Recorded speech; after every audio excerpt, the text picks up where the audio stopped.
Hello അസ്സാമു അലൈക്കും. എന്തൊക്കെയുണ്ട് വിശേഷങ്ങൾ? എല്ലാവർക്കും സുഖമല്ലേ? അപ്പോൾ ഇന്നത്തെ വീഡിയോ ഒന്ന് കണ്ടോക്കി. കാണുമ്പോൾ ഒന്ന് ഫുള്ളായിട്ട് കാണുക. അതുപോലെ ലൈക്കും സബ്ബൊക്കെ ചെയ്ത് സപ്പോർട്ട് ചെയ്യാനൊന്നും മറക്കരുത് കേട്ടോ. പിന്നെ നമ്മളെ മുഹറം പത്തിൻ്റെ അന്നത്തെ വിശേഷങ്ങളൊക്കെയാണ്. അപ്പോൾ വീഡിയോ എടുത്ത് വെച്ചിട്ടുണ്ടായിരുന്നു കേട്ടോ. എഡിറ്റ് ചെയ്തിട്ട് വിടാനൊക്കെ കുറച്ച് ബുദ്ധിമുട്ടും കാര്യങ്ങളൊക്കെ ആയിട്ടാണ് കേട്ടോ വൈകിയത്. അപ്പോൾ അന്നത്തെ വിശേഷങ്ങളൊക്കെ ഒന്ന് കണ്ടോക്കി. അപ്പോൾ നമ്മളന്ന് വൈകുന്നേരത്തിന് ഉള്ള ഒരുക്കാടൊക്കെ ഇന്ന്. അപ്പോൾ വൈകുന്നേരമായിട്ടുള്ള കേട്ടോ വീഡിയോ എടുക്കുന്നത്. ഇപ്പോൾ രാവിലെ മെഷീനിലൊന്ന് തിരുമ്പി വെച്ചിരുന്നു കേട്ടോ. പിന്നെ അത് വെയിലില്ലല്ലോ, നല്ല മഴയാണ്. അപ്പോൾ പിന്നെ പുറത്തിടാനൊന്നും പറ്റില്ലല്ലോ. അപ്പോൾ അതൊന്ന് ഉണക്കിക്കാണ്ട് ഇവിടെ തന്നെ തോരടാന്ന് വിചാരിച്ചിട്ട് അവിടെ വെച്ചതാണ്. പിന്നെ കുളിയൊക്കെ കഴിഞ്ഞാണ് നേരെ അകത്തേക്ക് പോയിട്ടാണ്. ഇത് എപ്പോൾ ഇടുകയാണെങ്കിലും കണക്കല്ല തന്നെ വിചാരിച്ചിട്ട്. അപ്പോൾ ഒന്നും കൂടി ഒലിമ്പി എടുത്തുകാണ്ട് ഒന്നും കണ്ട് ഉണക്കിയെടുത്തിട്ടുണ്ട്. ഉണക്കിയെടുത്തുകാണ്ട് ഇത് അവിടെ നിന്ന് തോരട്ട് കൊടുക്കുകയാണ് കേട്ടോ.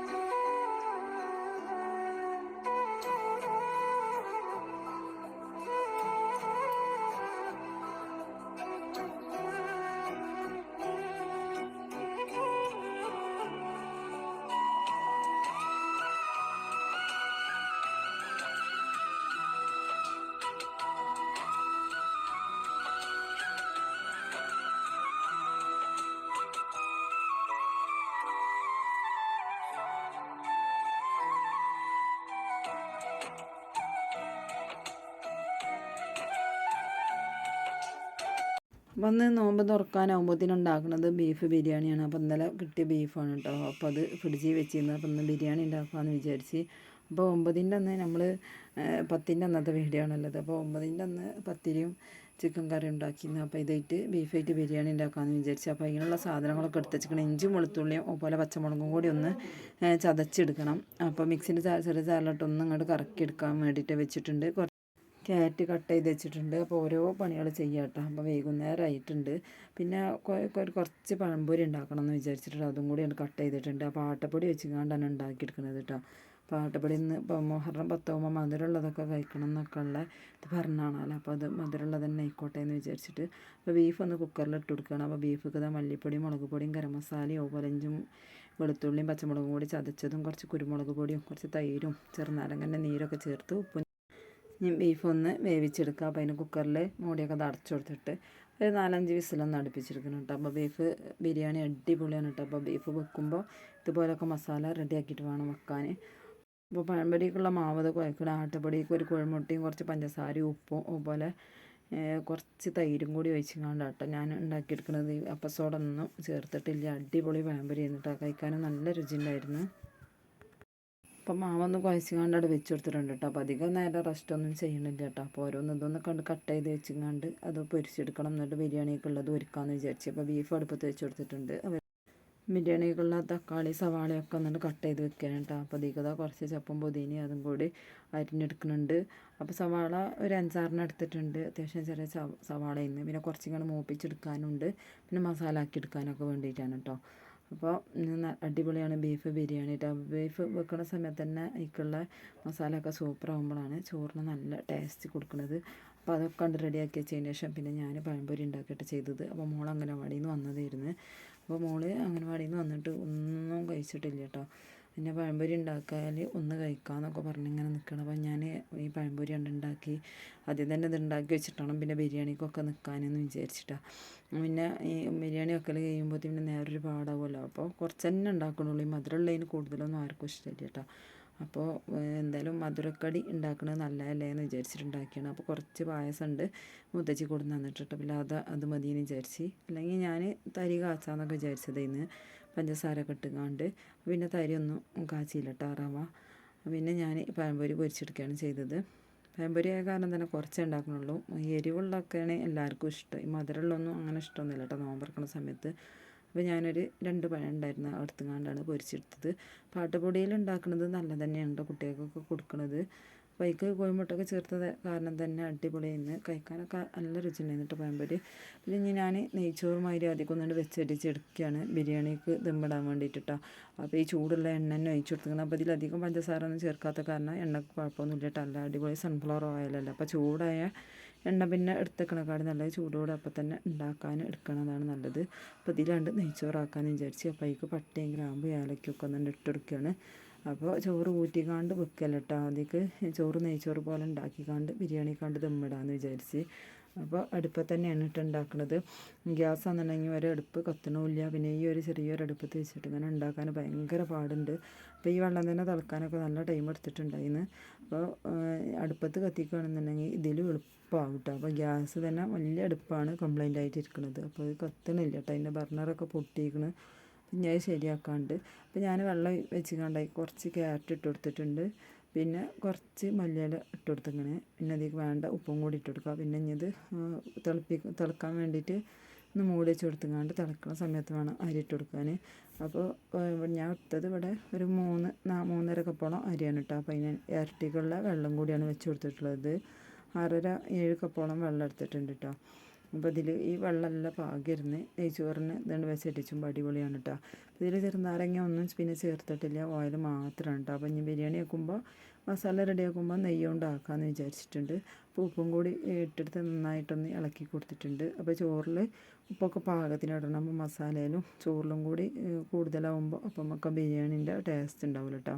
അപ്പോൾ സംഭവം ബിരിയാണി അടുപ്പത്തൊക്കെ കത്തിച്ച് ദമ്മിട്ടപ്പോൾ അടിപൊളിയായിരുന്നു കേട്ടോ. പിന്നെ ചൂട് കൊടുക്കാനും കഴിക്കാനും. അപ്പോൾ ഈ കൂടെ നല്ല മഴയല്ലേ, നല്ല മഴയായിരുന്നു കേട്ടോ ഇന്നത്തെ ദിവസവും. അപ്പം നെയ്ച്ചോറാക്കിയിട്ട് പിന്നെ കറി ആക്കാമെന്നൊക്കെ വിചാരിച്ചത്. അപ്പോൾ പിന്നെ ബീഫ് കൊണ്ട് ബിരിയാണി വെച്ചാൽ മതി എന്നൊക്കെ പറഞ്ഞു കേട്ടോ. പിന്നെ ഇന്നലെ മോളിങ്ങനെ ഉണ്ടാക്കുന്ന സമയത്ത് തേങ്ങാച്ചോറ് ഉണ്ടാക്കണം എന്ന് തന്നെ ബിരിയാണി എന്ന് ഇങ്ങനെ പറഞ്ഞിട്ട് ഓള് കഴിക്കൂല. എന്നാലും ഓളിങ്ങനെ പറഞ്ഞിരുന്നു. അപ്പോൾ തന്നെ അങ്ങനെ മനസ്സിലുണ്ടായിരുന്നു ഒരു ദിവസം ബിരിയാണി വെക്കണം എന്നുള്ളത്. കഴിച്ചില്ലെങ്കിലും കൊടുത്തു നോക്കാൻ വേണ്ടിയിട്ട്. അപ്പോൾ പിന്നെ ഞാൻ ഏതായാലും ബിരിയാണി ആക്കാമെന്ന് വിചാരിച്ചു. അപ്പോൾ ഇത് ചമ്മന്തിയും കൂടി അരച്ച് വെക്കുകയാണ് കേട്ടോ. അപ്പോൾ ലാസ്റ്റ് അടുപ്പത്ത് ദമ്മിടലൊക്കെ ചെയ്യുക, അതിൻ്റെ മുന്നിലുള്ള പണികളൊക്കെ തീർത്ത് വെക്കുകയാണ് കേട്ടോ. അപ്പോൾ ഈ ഇഞ്ചിൻ്റെ കഷ്ണവും പോലെ 2 പച്ചമുളകും കുറച്ച് തേങ്ങയും ചിരകിയതൊക്കെ കൂടെ ചമ്മന്തിയൊക്കെ ഉണ്ടാക്കി വെച്ചിട്ടുണ്ട്. ഈ ചമ്മന്തി നല്ല രസമുള്ള ബിരിയാണിക്ക്. പിന്നെ ഇതിലേക്ക് തുള്ളി സുർക്കയും കൂടി വെച്ചിട്ടുണ്ടായിരുന്നു. ചോറ് ഇങ്ങനെ ഇടയ്ക്കിടയ്ക്ക് ഇളക്കി കൊടുത്തിട്ടുണ്ടെങ്കിൽ ചോറ് റെഡി ആവും കേട്ടോ. പെട്ടെന്ന് തന്നെ വെന്ത് കിട്ടും.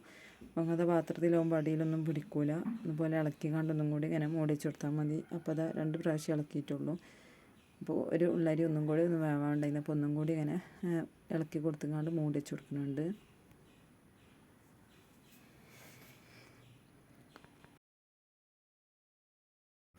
ഞാൻ അടുപ്പൊക്കെ കത്തിച്ചെടുക്കുകയാണ്. അപ്പോൾ അടുപ്പത്ത് പിന്നെ ഉള്ളിയൊക്കെ ഒന്ന് മൂപ്പിച്ചെടുക്കണം ആദ്യം കേട്ടോ. കുറച്ചതിന് മൂപ്പിച്ചെടുത്തതിന് ശേഷം പിന്നെ മസാല റെഡിയാക്കി എടുക്കുകയാണ്. അപ്പോൾ അണ്ടിപ്പരിപ്പ് മുന്തിരി ഒന്നും ഇല്ല കേട്ടോ. അപ്പോൾ ഞാൻ സവാള നിങ്ങളുടെ മൂപ്പിച്ചെടുക്കാമെന്ന് വിചാരിച്ച്. അപ്പോൾ അത് തീയൊക്കെ ഒന്ന് കത്തിച്ചെടുക്കുകയാണ്. അപ്പോൾ ഏകദേശം വൈകുന്നേരമായി വരുന്നുണ്ട്. അപ്പോൾ അടുപ്പ് കത്തിച്ചാലേ നമുക്ക് ദമ്മിടാനൊക്കെ അടിപൊളിയാവുള്ളൂ ഗ്യാസ്മ വെക്കണതിനെക്കാട്ടി. അപ്പോൾ ദമ്മിട്ട് കഴിഞ്ഞ് ചോറ് കഴിക്കുന്ന സമയത്ത് ഇങ്ങനെ എടുക്കുമ്പോൾ ചോറെല്ലാം അടിപൊളി സെറ്റായിട്ടുണ്ടാവും. അപ്പോൾ തീയൊക്കെ നന്നായി കത്തിച്ചെടുത്തിട്ടുണ്ട് കേട്ടോ. അപ്പോൾ ഇനി ഡാൽഡയിലാണ് ഞാൻ ഉണ്ടാക്കിയെടുക്കുന്നത്. ഡാൽഡ ഉപയോഗിക്കലുണ്ടായിരുന്നില്ല. അപ്പോൾ കുറച്ച് അതിന് എടുക്കാമെന്ന് വിചാരിച്ചു. അപ്പോൾ അവിടെ കിട്ടിയൊരു പാക്കറ്റ് ഉണ്ടായിരുന്നു കേട്ടോ. അപ്പോൾ എടുത്തുകൊണ്ട് അതിലൊന്ന് സവാളൊക്കെ ഒന്ന് മൂപ്പിച്ചെടുക്കുകയാണ്. കൂടി ബിരിയാണിക്ക് രുചിയൊക്കെ ഉണ്ട് കേട്ടോ നെയ്യിലുണ്ടാക്കുമ്പോൾ.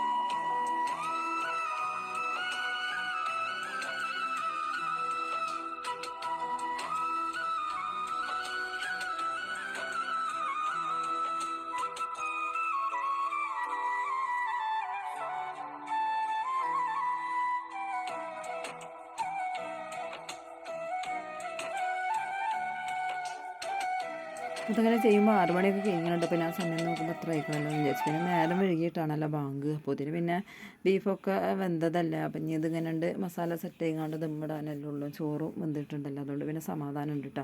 പിന്നെ മോള് ഇവിടെ കിടന്ന് തിരിഞ്ഞളിച്ചിട്ട് ഞാൻ ഓളെ ഡാട്ടി പറഞ്ഞേക്കണം കേട്ടോ. അത് കത്തിക്കാനും ഇതിനൊന്നും പറ്റണില്ല. ഓളവിടെ ഇങ്ങനെ കിടന്ന് തിരിഞ്ഞിട്ടിട്ട് പിന്നെ ഒരുപാട് സാധനങ്ങളും അവിടെ നിന്ന് കണ്ട് എടുത്തുവെച്ചിട്ടുണ്ടല്ലോ താഴത്തേക്ക്. അപ്പോൾ അതൊക്കെ തട്ടൂച്ചിട്ടാണ്ട് കൊണ്ട് പോകുമെന്നൊക്കെ പറയുന്നുണ്ട്. അപ്പോൾ അതൊക്കെ അങ്ങനെ റെഡിയാക്കിയാലേ നമുക്ക് ഓരോന്ന് ഇങ്ങനെ പെട്ടെന്ന് ഇട്ട് കൊടുക്കാൻ പറ്റുള്ളൂ. പിന്നെ അതിൻ്റെ ഇടയിൽ കൂടെ നമ്മൾ മസാല ഒക്കെ ആക്കണമെന്ന് ലൈവ് ആക്കിയിട്ടോ. അതുകൊണ്ട് പിന്നെ അത് കാണിച്ചിട്ടില്ല. അപ്പോൾ മസാല ഒക്കെ തന്നെ ഉള്ളിയും തക്കാളിയൊക്കെ വാടിയിട്ട് ഉള്ളി വാടുന്ന സമയത്ത് തന്നെ ഇഞ്ചും വെളുത്തുള്ളിയും അതുപോലെ പച്ചമുളകും കൂടി ചതച്ചത് ഇട്ട് കൊടുത്തിട്ടുണ്ടായിരുന്നു. പിന്നെ തക്കാളിയൊക്കെ ഇട്ട് ഒന്ന് മൂടി വെച്ച് നല്ല സോഫ്റ്റായി വന്നതിന് ശേഷം ഇതിലേക്ക് പൊടികൾ ഗരം മസാലയും അതുപോലെ മഞ്ഞൾപ്പൊടിയും കുറച്ച് കുരുമുളകും ഇട്ട് കൊടുത്തിട്ടുള്ളൂ. ഒക്കെ ബീഫിൽ പൊടികൾ ഇട്ട് കൊടുത്തിക്കണമല്ലോ, അപ്പോൾ അതുകൊണ്ട് തന്നെ അപ്പോൾ ഞാൻ മസാല ഒക്കെ റെഡി ആയതിന് ശേഷം കുറച്ച് അതിൽ കോരി വെച്ചിട്ടുണ്ട്. മസാല ഒക്കെ സെറ്റായി അതിൽ തൈരൊക്കെ ഒഴിച്ചതിൻ്റെ ശേഷമാണ് പിന്നെ ബീഫ് ഇട്ട് കൊടുത്തപ്പോൾ അതിൽ കുറച്ച് വെള്ളം ഉണ്ടായിരുന്നല്ലോ, അതൊക്കെ ഒന്ന് വറ്റാൻ വേണ്ടിയിട്ട്. അപ്പോൾ മസാല ഒന്നും കൂടി സെറ്റാവും കേട്ടോ. കത്തിച്ചിട്ട് റെഡിയാക്കി എടുത്തതിന് ശേഷമാണ് പിന്നെ ചോറ് ഇട്ട് കൊടുക്കുന്നത്. അപ്പോൾ ചോറ് ഇട്ട് കൊടുക്കുന്നതിന് മുന്നേ റെഡിയായ മസാല ഉണ്ടല്ലോ ബീഫിൻ്റെ, അത് കുറച്ചും കൂടി കോരി വെച്ചിട്ടുണ്ട് കേട്ടോ. നടുവിലായിട്ട് ചോറിൻ്റെ നടുവിലായിട്ട് ഇട്ട് കൊടുത്തിട്ടുണ്ടെങ്കിൽ അടിപൊളിയാണ് ഈ കാലം. അപ്പോൾ അത് കുറച്ചും കൂടി കോരി വെച്ച് കൊടുത്തതിന് ശേഷം ചോറ് ഇട്ട് കൊടുക്കുന്നത്. അപ്പോൾ ചോറ് ഇട്ടെടുക്കാൻ വേണ്ടിയിട്ട് ഞാൻ മോനെ അവിടെ ഉണ്ടായിരുന്നു. അപ്പോൾ അതൊന്ന് പൊടിച്ചിട്ട് എന്നൊക്കെ പറഞ്ഞാൽ അവനും കൂടി വിളിച്ചതിന്. അപ്പോൾ നല്ല ചൂടുണ്ട് കേട്ടോ. അപ്പോൾ അതുകൊണ്ട് തന്നെ അങ്ങനെ പൊടിക്കാൻ വയ്ക്കണില്ല. അപ്പോൾ അവിടെ വെച്ചിങ്ങാണ്ട് അങ്ങനെ കുറേശ്ശെ ഇട്ട് കൊടുക്കുകയാണ്. പിന്നെ അത് അടുത്ത് വെച്ചിട്ടുള്ള മസാല ഉണ്ടല്ലോ, അത് ഇതിൻ്റെ നടുവിലായിട്ട് അങ്ങനെ ഇട്ട് കൊടുത്തിട്ടുണ്ട്. അപ്പം ഇനി ഇതിൻ്റെ മുകൾക്ക് ബാക്കിയുള്ള ചോറും കൂടിയാണ് ഇട്ട് കൊടുക്കുക കേട്ടോ. പിന്നെ ഞാൻ അതിലേക്ക് ബിരിയാണി വെക്കുമ്പോൾ അങ്ങനെ ബിരിയാണി മസാല ആയിട്ട് വാങ്ങലില്ല. ഗരം മസാലയും അതുപോലെ ചിക്കൻ ബിരിയാണി ആണെന്നുണ്ടെങ്കിൽ ചിക്കൻ മസാല ഒക്കെ ഇട്ട് കൊടുക്കല് കേട്ടോ. അപ്പോൾ ബിരിയാണി മസാല എന്ന് പറഞ്ഞിട്ട് അങ്ങനെ വാങ്ങലുണ്ടായിരുന്നില്ല. അപ്പോൾ ബിരിയാണി മസാല കൊടുത്തിട്ടുണ്ടായിരുന്നു. അപ്പോൾ അതും കൂടി കുറച്ച് ഇട്ട് കൊടുത്തിട്ടുണ്ടായിരുന്നു മസാല റെഡിയാക്കുന്ന സമയത്ത് കേട്ടോ. പിന്നെ ഇതിൻ്റെ ഇടയിൽ കുറച്ച് മല്ലിയിലയും അതുപോലെ കുറച്ച് ഗരം മസാലൻ്റെ പൊടിയും കൂടി ഒന്ന് കണ്ട് വിതറി കൊടുത്തിട്ടുണ്ട് കേട്ടോ. അപ്പോൾ ഇനി ബാക്കിയുള്ള ചോറും കൂടി ഇട്ട് കൊടുക്കുക. അപ്പോൾ ബീഫ് ബിരിയാണി ഞാനിതുപോലെ അങ്ങനെ വെച്ചിട്ടുണ്ടായിരുന്നില്ല കേട്ടോ. ആദ്യമായിട്ട് വെക്കുകയാണ്. ആദ്യമായിട്ടല്ല ഒരു പ്രാവശ്യം വെച്ചിട്ടുണ്ട് കേട്ടോ. പക്ഷെ അത്ര രുചി ഉണ്ടായിരുന്നില്ല എന്ന് വെച്ചപ്പോൾ അടിപൊളിയായിട്ടുണ്ട് കേട്ടോ. ഈ ചോറ് നോമ്പറക്കുന്ന സമയത്ത് നല്ല ഇഷ്ടമായിട്ട് എല്ലാവർക്കും. അപ്പം ഇനി ബാക്കിയുള്ള ചോറും കൂടി അതിന് മുകൾക്ക് ഇട്ട് കൊടുത്തിട്ടുണ്ട്.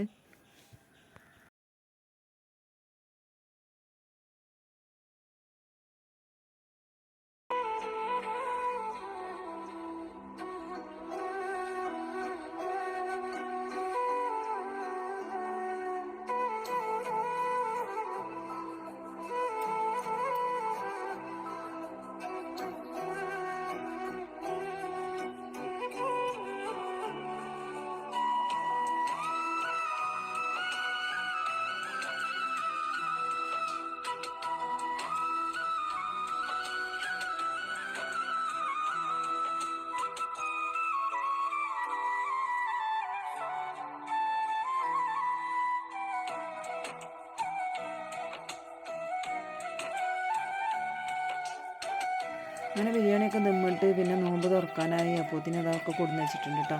കുറച്ച് മസൂരിപ്പഴം ഉണ്ടായിരുന്നു, അപ്പോൾ പഴം പൊരിച്ചത്, പിന്നെ നമുക്ക് മുതച്ച് തന്നിട്ടുള്ള പായസം ഇതൊക്കെ റെഡിയാക്കിയിട്ടുണ്ട്. അപ്പോൾ ഒരു തണ്ണിമത്തൻ കൊടുത്തിട്ടുണ്ടായിരുന്നു, ചെറിയ ഇറാനി മത്തന്, അതുകൊണ്ട് പിന്നെ വെള്ളമൊക്കെ എടുത്ത് വെച്ചിരിക്കണ്. അപ്പോൾ ഇനി ബാങ്ക് കൊടുത്തിട്ട് ഞങ്ങൾ നോമ്പൊക്കെ തുറന്നതിന് ശേഷം പിന്നെ നിസ്കാരം കഴിഞ്ഞിട്ട് വേണം ചോറൊക്കെ കഴിക്കാൻ.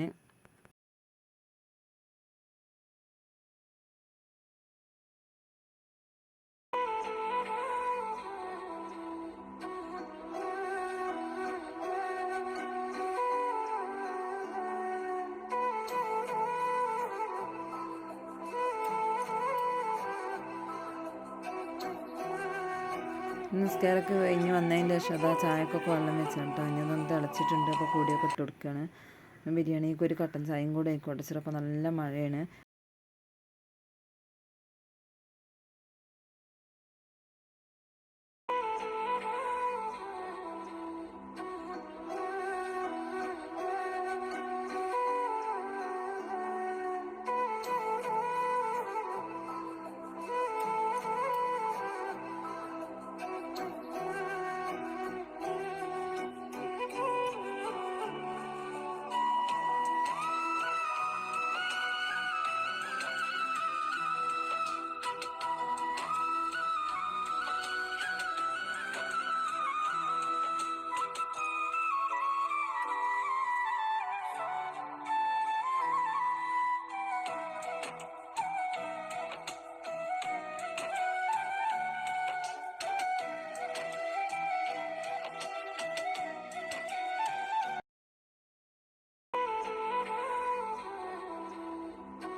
അപ്പോൾ എന്നിട്ട് നോമ്പത്തുറ റാഹത്തായിട്ടോ.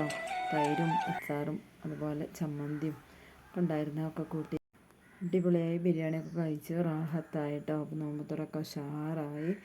അപ്പോൾ ഇന്നത്തെ വീഡിയോ ഇത്രേ ഉള്ളൂ. എല്ലാവർക്കും ഇഷ്ടമായി എന്ന് വിചാരിക്കുകയാണ്. ഇഷ്ടമാണെങ്കിൽ ഒന്ന് ലൈക്ക് ചെയ്ത് സപ്പോർട്ട് ചെയ്യാനും അതുപോലെ അഭിപ്രായങ്ങളൊക്കെ കമൻറ്റ് ചെയ്യാനും സബ്സ്ക്രൈബ് ചെയ്യാതെ കാണുന്ന പുതിയ കൂട്ടുകാരൊക്കെ ആണെങ്കിൽ സബ്സ്ക്രൈബ് ചെയ്യാനൊന്നും മറക്കരുത് കേട്ടോ. അപ്പോൾ ഇൻഷാ അല്ലാഹ് അടുത്ത വീഡിയോയിൽ കാണാം. അതുവരെ എൻ്റെ എല്ലാ കൂട്ടുകാർക്കും അസ്സലാമു അലൈക്കും.